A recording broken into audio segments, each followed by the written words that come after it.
হেই WhatsApp guys, কেমন আছো সবাই? আশা করি সবাই খুব ভালো আছো। ফ্যান্ডম 2.0 এর আজকের পর্বে আমরা নারুটো ক্লাসিকের 5 নম্বর এবং 6 নম্বর এপিসোডগুলোর এক্সপ্লেনেশন করতে যাচ্ছি। তো গাইস, এর আগের এপিসোডগুলো আপনারা যারা যারা এখনো পর্যন্ত দেখেননি তাদের জন্য এই ভিডিও ডেসক্রিপশন বক্সে আমি দিয়ে দিব, আপনারা অবশ্যই দেখে নেবেন। তো গাইস, কথা না বাড়িয়ে চলো মূল ভিডিওতে যাওয়া যাক।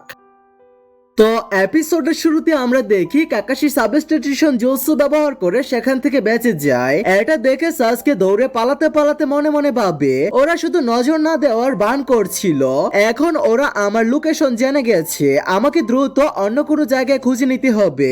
এরপর আমরা সাকুরাকে দেখি সে সাসকের পেছনে পেছনে দৌড়াচ্ছে এবং ভাবছে সাসকে আসলে কোথাও যেন যাচ্ছে। কাকাশি কি সন্দেহ করেই তার লোকেশন জেনে গেছে? ঠিক তখনই হঠাৎ করে সে কাকাশিকে দেখে ফেলে এবং সঙ্গে সঙ্গে লুকিয়ে পড়ে। তার মনে হয় কাকাশি তাকে দেখেনি, কিন্তু ঠিক তখনই তার পেছন থেকে কাকাশি বলে ওঠে, আমি এখানে আছি। এটা দেখে সাকুরা জুড়ে চিৎকার করে ওঠে।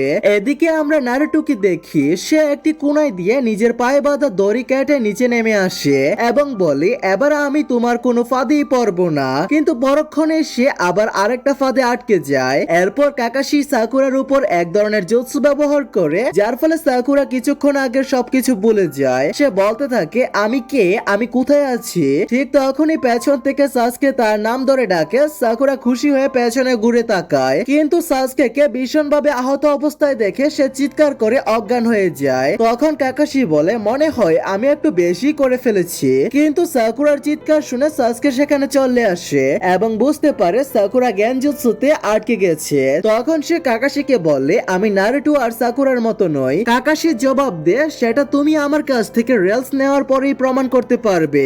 এরপর সাসকে কুনাই আর শুরিকেন দিয়ে কাকাশির উপর আক্রমণ করে। কাকাশি বলে, এসব তুচ্ছ আক্রমণে কিছুই হবে না। ঠিক তখন আমরা দেখি সাসকের আসলে অন্যরকম একটা পরিকল্পনা আছে। সে কাকাশিকে নিজের ফাঁদে ফেলার চেষ্টা করে। কাকাশি বেঁচে যায়, কিন্তু ঠিক তখনই পেছন থেকে সাসকে এসে তার উপর আক্রমণ করে। কাকাশি সেটা ব্লক করে নে, আর সেই সুযোগে সাসকে কাকাশির বেলস ধরতে যায়, কিন্তু কাকাশি কোনো মতে সরে যায় আর বেলসটা সাসকের হাতে আসতে আসতে থেকেও আর আসে না। কাকাশি মনে মনে বলে, ছেলেটা সত্যি খুব দ্রুত, হয়তো এবার আমাকেও বই বন্ধ করে আরো মনোযোগ দিতে হবে।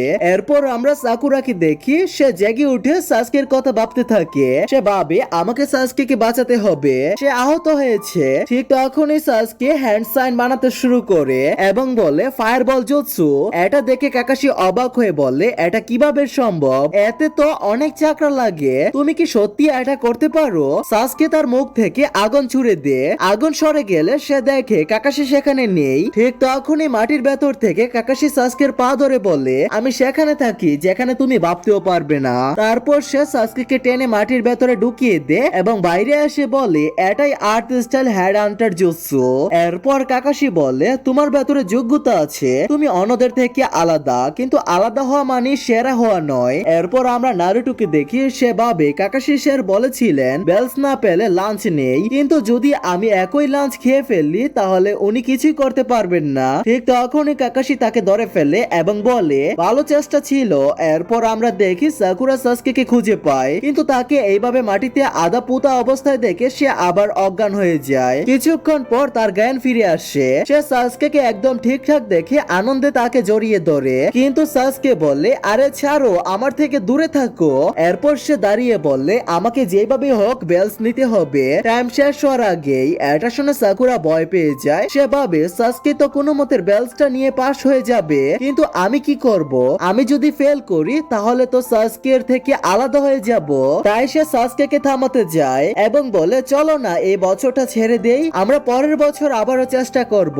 কিন্তু এতে সাসকে খুব রেগে যায় এবং এমন কিছু কথা বলে যেগুলো সাকুরা ঠিক বুঝতে পারে না, যেমন আমাকে তাকে মারতে হবে, এটা করার মতো একমাত্র মানুষই আমি, আমার পিছু হটার সময় নেই। ঠিক তখনই অ্যালার্ম বেজে ওঠে এবং সবাই এক জায়গায় জড়ো হয়, কিন্তু নারুটো বাধা অবস্থায় থাকে। তখন কাকাশি বলে, আমি এখন তোমাদের কাউকে একাডেমিতে ফেরত পাঠাবো না। নারুটো অবাক হয়ে বলে, তাহলে কি আমরা পাশ করে গেছি?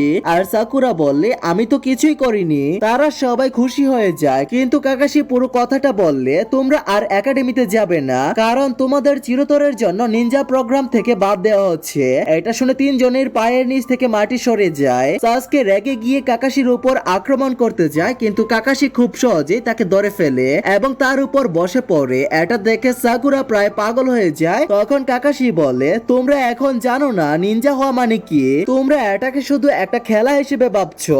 এরপর সে একটু ভেবে বলে, ঠিক আছে, আমি তোমাদের আরেকটা সুযোগ দিচ্ছি, কিন্তু এটা আগের থেকেও বেশি কঠিন হবে। এখন তোমরা খাবার খাও, কিন্তু নারুটো পাবে না, কারণ সে নিয়ম ভেঙে খাওয়ার চেষ্টা করেছে। আর যদি কেউ তাকে খাবার দেয় তাহলে আমি সঙ্গে সঙ্গে তাকে ফেল করিয়ে দিব। এরপর আমরা আরেকটা দৃশ্যে দেখি সাসকে আর সাকুরা খাবার খাচ্ছে আর ক্ষুধায় নারুটোর পেট ব্যথা করতে থাকে, কিন্তু সে বললে এতে এমন কিছুই নেই, আমি সপ্তাহের পর সপ্তাহ না খেয়েও থাকতে পারি। যদিও ভেতরে ভেতরে সে নিজের জানে এটা শুধু কথার কথা। ঠিক তখনই সাসকে নারুটোর দিকে খাবার বাড়িয়ে দেয় এবং বলে, নে খেয়ে নে। সাকুরা বললে, আমি ডায়েটিং করছি তাই বেশি খাবো না, তাড়াতাড়ি খেয়ে নাও। এটা দেখে নারুটো ভীষণ ইমোশনাল হয়ে যায়। সাসকে বলে, তাড়াতাড়ি করো, কাকাশি যেন দেখে না ফেলে। সাকুরা বলে, আমি শুধু এই একবারই করব, আর কখনো না। এটা বলে সে নারুটোকে খাওয়াতে শুরু করে, কিন্তু ঠিক তখনই কাকাশি সেখানে এসে হাজির হয়, এতটাই ভয়ঙ্কর রাগ নিয়ে যেন ওদের তিনজনকে শাস্তি দিতে এসেছে। সে বলে, তোমরা নিয়ম ভেঙেছো, এখন শাস্তির জন্য প্রস্তুত হও। তখন নারুটো বলে, আমরা একটা টিম। সাসকে বলে, হে আমরা একটা টিম, তাই আমরা ওকে খাবার দিয়েছি। সাকুরাও তাদের কথায় সায় দিয়ে বলে, হে আমরা একটা টিম। কাকাশি জিজ্ঞেস করে, তোমরা কি সত্যি একটা টিম? তিনজনেই পুরো আত্মবিশ্বাস নিয়ে নিজেদের কথায় অটল থাকে। তখন কাকাশি বলে, ঠিক আছে, তোমরা সবাই পাস হয়ে গেছো। এটা শুনে তারা সবাই কনফিউজড হয়ে জিজ্ঞেস করে, সত্যি? কাকাশি বলে, হ্যাঁ। আর সঙ্গে সঙ্গে বললে, যারা নিয়ম ভেঙে তারা খারাপ, কিন্তু যারা নিজের বন্ধুদের ছেড়ে দেয় তারা তার চেয়েও খারাপ। এরপর সবাই খুব খুশি হয়ে যায়। কাকাশি বলে, তোমরাই প্রথম যারা আমার টেস্ট পাস করলে, বাকিরা সবাই আমার কথায় ভুল করে বসেছিল। এরপর সে বলে, গ্রুপ 7 কাল আমাদের প্রথম মিশন শুরু। আর এরপরে সবাই বাড়ির দিকে রওনা দেয়। এই এপিসোডের শুরুতে আমাদের দেখানো হয় নারুটো রেডিওতে কাকাশির সঙ্গে কথা বলছে, যেন তারা কোনো মিশনে আছে। তারপর কাকাশি বলেন, টার্গেট পালাচ্ছে, তাড়াতাড়ি তার পিছু নাও। তিনজনে মিলে টার্গেটের পিছনে। কাকাশি জিজ্ঞাসা করে, টার্গেট থেকে কত দূরে আছো? তিনজনেই বলে, আমরা তার একদম কাছাকাছি আছি। তারপর কাকাশি তাদের টার্গেটকে ধরতে নির্দেশ দেন। তারা খুব দ্রুত এগিয়ে গিয়ে টার্গেটকে ধরে ফেলে, আর তখনই বোঝা যায় সেটা তো শুধু একটা বিড়াল। কাকাশি তখন রেডিওতে বলেন, গুম হয়ে যাওয়া বিড়ালটুরা ধরা পড়েছে, মিশন সম্পূর্ণ। এটা শুনে নারুটো রেগে চিৎকার করে উঠে বলে, এর চেয়ে ভালো মিশন আমরা করতে পারি না? এর পরের সিনে আমরা দেখি এক মহিলা তার হারানো বিড়াল ফিরে পেয়ে খুব খুশি হয়ে যান। পরে হোকাগে বলেন, টিম 7 এর জন্য পরবর্তী মিশনের অনেক অপশন আছে, আর তিনি কয়েকটা একদম বাজে মিশনের নাম বলেন, যেমন বেবি সিটিং, কারো শপিং এ সাহায্য করা। এসব শুনে নারুটো বলে, একদম না, আমি তো সত্যিকারের মিশনে যাব, কোনো ভালো মিশন দিন বুড়ো। এই কথায় সাকুরা সাসকেও একমত হয়, কিন্তু হোকাগে বলেন, নারুটো তোমার এত সাহস কোথা থেকে এলো? তোমরা এখনো শিশু, তোমাদের কোনো অভিজ্ঞতা নেই, তাই শুরুতে এই ধরনের মিশন করতে অভিজ্ঞতা অর্জন করো। নারুটো তখন তর্ক করতে থাকে, বেবি সিটিং কে আপনি কোন অ্যাঙ্গেল থেকে মিশন বলছেন? তখন হোকাগে তাদের মিশনের অর্থ বোঝাতে শুরু করেন। তিনি বলেন, প্রতিদিন আমাদের গ্রামে বেবি সিটিং থেকে শুরু করে যুদ্ধ পর্যন্ত বিভিন্ন মিশনের অনুরোধ আসে। আমরা সেগুলোকে কঠিনতার ভিত্তিতে এ, বি, সি এবং ডি র্যাঙ্কে ভাগ করি, আর নিনজাদেরও ক্ষমতা অনুযায়ী র্যাঙ্ক দেওয়া হয়। সবচেয়ে উপরে আছে হোকাগে, তারপর জুনিন, চুনিন, গেনিন। মিশন সম্পূর্ণ হলে টাকা পাই। এখন তোমরা গেনিন, তাই তোমাদের ডি র্যাঙ্কের মিশনেই মিলবে। কিন্তু নারুটো তার কথায় কান দিচ্ছে না। হোকাগে রেগে চিৎকার করলে নারুটো বলে, আপনি আমাকে এমন ভাবে ডাকছেন যেন আমার দাদু, আর আমি কিন্তু সেই দুষ্ট বাচ্চা নই, আমি এখন নিনজা, আমাকে একটা আসল নিনজার মতো মিশন দিন। এটা বলে সে মুখ ফুলিয়ে বসে পড়ে। এরপর হোকাগে হেসে বলেন, ঠিক আছে, তোমাকে একটা সি র্যাঙ্কের মিশন দিব, তোমরা কারো রক্ষা করবে। এটা শুনে নারুটো খুশিতে বললে, সে কি কোনো রাজকুমারী না কোনো মহান ব্যক্তি? হোকাগে বলেন, তাকে ভিতরে পাঠাও। তখন সে লোকটা মদ খেতে খেতে ভেতরে আসে এবং আসতে হোকাগের মজা নিতে শুরু করে। নারুটো রাগে পাগল হয়ে যায়। লোকটা বলে, আমার নাম তাজুনা, আমি একজন সেতু নির্মাতা, আমাকে আমার দেশে ফিরে যেতে হবে, তোমাদের আমাকে সেখানে নিরাপদে পৌঁছে দিতে হবে, যদি তোমাদের জানো যায় তাতেও কিছু যায় আসে না। তারপর তারা তাজুনাকে নিয়ে দেশের দিকে রওনা দেয়। নারুটো এতে খুব উত্তেজিত, কারণ সে প্রথমবার গ্রামের বাইরে যাচ্ছে। তাজুনা নারুটোর আচরণ দেখে বললে, এই বোকা সত্যি আমার রক্ষা করতে পারবে তো? কাকাশি বলে, চিন্তা করবেন না, আমি আছি, আমি সব সামলে নেব। কিন্তু তাজুনার এই কথা শুনে নারুটো রেগে যায় এবং বলে আমি মহান নিনজা, আমার সঙ্গে পাঙ্গা নেবেন না, আমি একদিন হোকাগে হব। তাজুনা বলে তোমার এইসব কাণ্ড কারখানা দেখে তো মনে হয় তুমি কখনো হোকাগে হতেই পারবে না, তবুও ধরেনি যে কোনোদিন হয়েও গেলে আমার চোখে তুমি তবুও বুকাই থাকবে। এটা শুনে নারুটো আরো রেগে যায়, কিন্তু ঠিক তখনই দূর থেকে দুজন লোক তাদের গোপনে দেখছে। রাস্তায় চলতে চলতে সাকুরা কাকাশিকে জিজ্ঞাসা করে ল্যান্ড অফ ওয়েবস এর কি নিনজা থাকে? কাকাশি বলেন না, তারপর বোঝান সেই দেশের লোকেরা দেশের সামরিক বাহিনীর উপর নির্ভর করে। সহজ ভাষায় তারা নিজের দেশকে প্রতিবেশী দেশ থেকে রক্ষা করে। নিনজা গ্রামগুলো কোনো সরকারের নিয়ন্ত্রণে থাকে না, আর ল্যান্ড অফ ওয়েবস এর মতো দেশের সমুদ্রের প্রাকৃতিক সুরক্ষতা আছে, তাই সেখানে নিনজার দরকার পড়ে না। 5টা বড় দেশ আছে যেখানে নিনজা গ্রাম রয়েছে, ফায়ার, ওয়াটার, লাইটনিং, উইন্ড এবং আর্থ। এই 5টা মিলে গ্রেট 5 নিনজা ভিলেজ বলা হয়। ফায়ারের গ্রাম হলো কোনোহা ওয়াটারের মেস, লাইটনিং এর ক্লাউড, উইন্ডের স্যান্ড এবং আর্থের স্টোন। এসব শুনে সাকুরা খুব খুশি হয়ে বলে তার মানে হুকাগে খুব মহান হন, আর মনে মনে ভাবে সেই বুড়োটা সত্যি এত শক্তিশালী। নারুটো একই চিন্তা করে আমি তো শুধু সেক্সি জুৎসু দিয়ে তাকে হারিয়েছিলাম, সে কি সত্যি এত শক্তিশালী? কাকাশি বলেন তোমরা কি হুকাগের উপর সন্দেহ করছো? দুজনে তৎক্ষণাৎ অস্বীকার করে। কিছু দূর যাওয়ার পর হঠাৎ জলের নিচ থেকে দুজন নিনজা বেরিয়ে আসে। তারা ভয়ঙ্কর অস্ত্র দিয়ে কাকাশিকে ধরে টুকরো টুকরো করে দেয়। সাকুরা ভয়ে চিৎকার করে উঠে। তারপর সেই দুই নিনজা ওদের দিকে এগিয়ে আসে। নারুটো ভয় পেয়ে যায়, তারা অস্ত্র দিয়ে নারুটোর উপর আক্রমণ করে। ঠিক তখন সাকুরা শুরিকান ছুঁড়ে তাদের অস্ত্র একটা গ্যাসে আটকে দেয়। তারা কোনো রকমে ছাড়া পেয়ে আবার আক্রমণ করতে আসে। সাকুরা কাকাশির সামনে চলে আসে, কিন্তু ঠিক সেই মুহূর্তে কাকাশি সেখানে এন্ট্রি করে দুই নিনজাকে ধরে ফেলেন। সাকুরা খুশিতে বলে আপনি বেঁচে আছেন। নারুটো শক্ত হয়ে যায়, কিন্তু পেছনে তাকিয়ে দেখে কাকাশি তো সাবস্টিটিউশন জুৎসু ব্যবহার করেছিলেন। কাকাশি শান্তভাবে বলেন ভালো করেছো। নারুটো মনে মনে ভাবে আমি তো কিছুই করিনি, অথচ সে হিরো হয়ে গেল, সে আমাকেও বাঁচালো।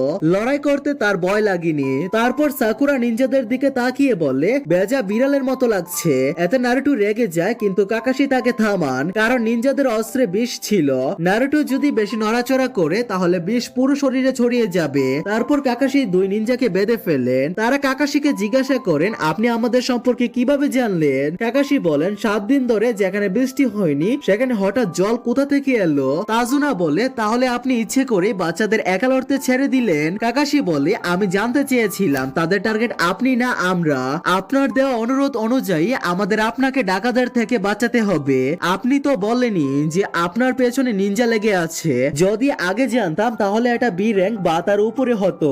মিথ্যে তথ্য দেওয়া অনুমোদিত নয়। এখন আমরা এই মিশন করতে পারবো না। সাকুরা বলে এটা আমাদের ব্লেজের সবচেয়ে বড় মিশন, তার উপর নারুটো চোট লেগেছে, আমাদের তাকে তাড়াতাড়ি ডাক্তারের কাছে নিয়ে যেতে হবে। কাকাশি বলে হ্যাঁ তার হাতে বড় সমস্যা হতে পারে। এটা শুনে নারুটো ভীষণ রেগে যায়। সে চায় না কারোর উপরে বোঝা হতে, তাই কুনাই বের করে নিজের আহত হাতে ছুরি মারে যাতে রক্তের সঙ্গে বিষও বেরিয়ে যায়। এটা দেখে সবাই নরম হয়ে যায়। নারুটো বলে সবসময় আমার সঙ্গে কেন এমন হয়? এখানে আসার জন্য আমি অনেক পরিশ্রম করেছি, একা একা ঘন্টার পর ঘন্টা ট্রেনিং করেছি স্বপ্ন পূরণ করার জন্য, কিন্তু আজ আমি কসম খাই আজকের পর আমি কারোর উপর বোঝা হব না, কাউকে আমাকে বাঁচাতে হবে না। আর হ্যাঁ এই মিশন আমি পুরোপুরি করে শেষ করব। কাকাশি নারুটোকে বলেন যাই করলে বেশ সাহসের কাজ করলে, কিন্তু আর বেশি রক্ত পড়লে মরেও যেতে পারো। এটা শুনে নারুটো ভয় পেয়ে যায় আর বলে না না আমি এখনই মরতে চাই না, প্লিজ আমাকে বাঁচান। সাকুরা বলে নারুটো তুমি বোকার বোকাই থেকে গেলে, কিন্তু কাকাশি নারুটোর হাত দেখে অবাক হয়ে মনে মনে ভাবে এত তাড়াতাড়ি সেরে উঠছে কি করে, এর কারণ কি? আর গাইস এর সাথে নারুটো ক্লাসিকের 3 নম্বর এবং 4 নম্বর এপিসোড গুলো সমাপ্তি হয়ে যায়। গাইস পরবর্তী এপিসোড গুলোতে কি হবে তা দেখার জন্য চ্যানেলটিকে সাবস্ক্রাইব করে দিবেন, যাতে পরবর্তী